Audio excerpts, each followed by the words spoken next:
Praise the lord. యేసు క్రీస్తు వారి నామములో మీ అందరికీ వందనములు. ఈరోజు దేవుని వాక్యం యాకోబు పత్రిక 2వ అధ్యాయము 1వ వచనములో ఈ విధముగా వ్రాయబడి ఉన్నది.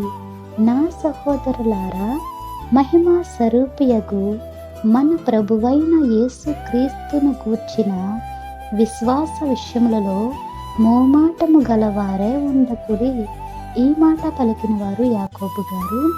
మోమాటము అనగా పక్షపాతము చూపించడం అనేది ఒక పాపమని యాకోబు గారు వివరిస్తున్నారు.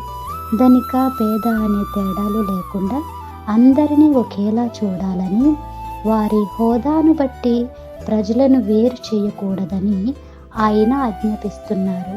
ఇది దేవుని దృష్టిలో తప్పు. ఎందుకంటే దేవుడు పేదలను అగౌరవపరచడాన్ని